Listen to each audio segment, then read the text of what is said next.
You brought me, you brought me the ocean. You brought me the ocean. Martha. Captain Sam, can you hear me? Bonjour à tous, j'espère que vous allez bien. On se retrouve aujourd'hui pour le 22e récap. J'espère que vous avez passé une très bonne semaine, que tout le monde va bien. Il y a eu de très belles news cette semaine, donc sans plus attendre, on passe tout de suite aux news de la semaine.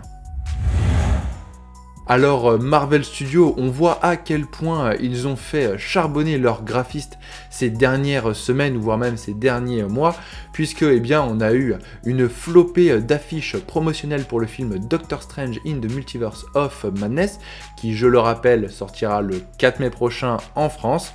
Et voilà, elles sont toutes très très belles, il y en a pour tous les goûts, et on peut dire à Sony de prendre exemple sur Marvel Studios, parce qu'on se souvient de ce qu'ils avaient fait pour Spider-Man No Way Home, et ça volait pas très haut. Rapide point box-office pour le film Morbius de Sony, justement, qui vient de dépasser la barre des 125 millions de dollars au box-office mondial, donc c'est quelque chose de très bien pour le film et pour Sony, on le rappelle avec un budget de 75 millions de dollars. Bien évidemment, voilà, vous avez dû voir que le film s'est fait descendre par les critiques. Nous de notre côté, on a bien aimé le film, voilà, on trouve que c'est même bien mieux que ce qu'a pu faire Venom 2 ou même Venom premier du nom. Donc on vous invite à aller voir le film en salle pour vous faire votre propre avis. Bon, mais c'est le moment de parler des news et on commence avec The Wrap qui nous rapporte que Harper Anthony a rejoint le casting de la série Disney+ Ironheart dans un rôle, vous l'avez deviné, inconnu. Mais pas de panique, parce que même si on ne connaît rien sur ce nouveau rôle inconnu, on a eu une rumeur qui nous vient de Charles Murphy et qui nous dit que Riri Williams serait responsable du conflit entre le Wakanda et Atlantis dans le film Black Panther Wakanda Forever. Voilà, donc au moins on a quelque chose de concret pour Ironheart, même si bien évidemment ça reste une rumeur. Et en plus de ça, Charles Murphy a précisé que la raison du conflit entre le Wakanda et Atlantis pourrait être issue d'une technologie de Riri Williams. Donc c'est très intéressant, et si on pousse le raisonnement un petit peu plus loin, on peut se demander, mais est-ce que ça serait pas une technologie de Riri Williams qui influerait sur les eaux qui aurait provoqué ce conflit? Donc les eaux, Atlantis, vous voyez où je veux en venir. Donc voilà, ça sera très intéressant de voir un peu comment sera développé le conflit autour de ces deux peuples qui sont très très opposés. Et voilà, moi en tout cas j'ai très très hâte de pouvoir découvrir la série centrée sur Ironheart qui sera directement sur Disney+. La prochaine rumeur, elle va faire plaisir à tous les fans de la licence Spider-Man, mais plus particulièrement à ceux qui ont adoré le film d'animation Spider-Man Into the Spider-Verse. Puisque c'est Humber qui a déclaré sur les réseaux sociaux que les Spider-Man de Andrew Garfield, Tobey Maguire et Tom Holland pourraient apparaître dans le film Spider-Man Across the Spider-Verse. Bon, cette news, elle est bien belle, mais on va faire une petite rétrospective pour voir un petit peu où est-ce que tout ça nous mène. Parce qu'on se rappelle qu'une fois que Spider-Man No Way Home était sorti, sur les réseaux sociaux, il y avait eu beaucoup de leaks, de scoopers qui avaient parlé sur le fait que Andrew Garfield et Tobey Maguire pourraient reprendre leur costume de Spider-Man. Donc il y avait eu beaucoup de projets qui avaient été évoqués, on pense notamment à The Amazing Spider-Man 3, à Spider-Man 4, à un caméo dans Doctor Strange in the Multiverse of Madness ou encore à des apparitions dans les prochains films du Spider-Verse de chez Sony. Mais depuis, on n'a pas eu de nouvelles informations concernant ces projets, et donc la prochaine apparition de Tobey Maguire et Andrew Garfield pourrait être dans ce film d'animation Spider-Man Across the Spider-Verse. En tout cas, nous on croise les doigts parce que ça sera vraiment super cool de les revoir, enfin plutôt de les entendre parce que ce sera du coup au casting vocal qui seront présents, mais ça ferait super plaisir, surtout que on se souvient de la qualité du premier volet et on espère que le deuxième sera aussi bon, voire même meilleur. Et avant de passer chez DC, une news vient à peine de tomber et donc je me dois de vous la rapporter, et elle concerne encore une fois Ironheart, puisqu'on apprend via The Hollywood Reporter que Sam Bailey et Angela Barnes réaliseront les épisodes de la série Disney+ Ironheart. Voilà, c'est tout, il n'y a vraiment rien de plus. On est un petit peu sur le taux d'information du rôle inconnu. je voudrais porter un toast puisque la fusion entre Warner Bros et Discovery a enfin été terminée et on a appris du coup que Ann Sarnoff et Jason Kilar, eh bien c'était bye bye et malheureusement il y a d'autres cadres qui vont devoir quitter leur job, donc on pense à eux qui malheureusement faisaient peut-être très bien leur travail et bon, une fusion c'est toujours très compliqué, donc une pensée pour eux. En attendant, Ann Sarnoff et Jason Kilar qui voilà étaient aux commandes de tout ce foutoir chez DC, eh bien ça va faire du bien d'avoir un vent de fraîcheur pour la structure Warner Bros. Et on pense notamment à la licence DC puisque c'est vraiment ce qui nous intéresse le plus, en tout cas pour nous.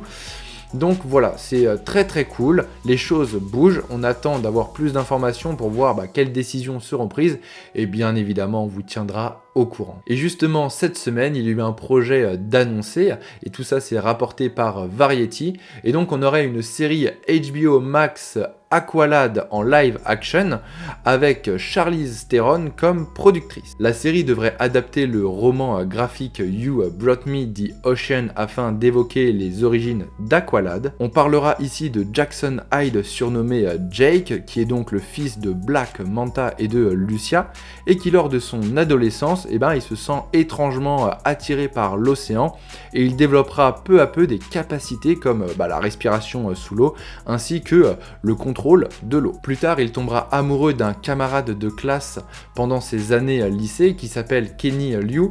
Et moi, je trouve que c'est une très bonne chose. Voilà, ça fait super plaisir de voir DC qui s'ouvre de plus en plus à la communauté LGBT+.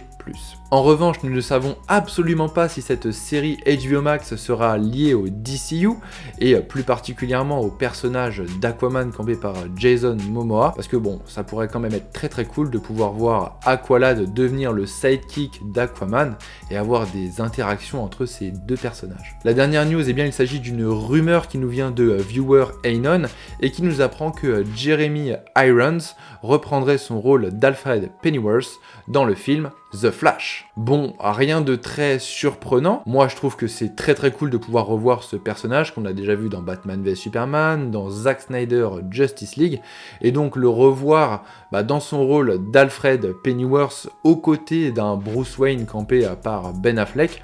Ça sera toujours très très cool d'avoir des interactions encore entre ces deux-là. J'ai hâte de voir ça, de pouvoir découvrir ça, même si le film The Flash a été décalé à plus de 7 mois. Donc ça sera rendez-vous en juin 2023 pour pouvoir voir notre cher Jeremy Irons, si ça se confirme bien sûr.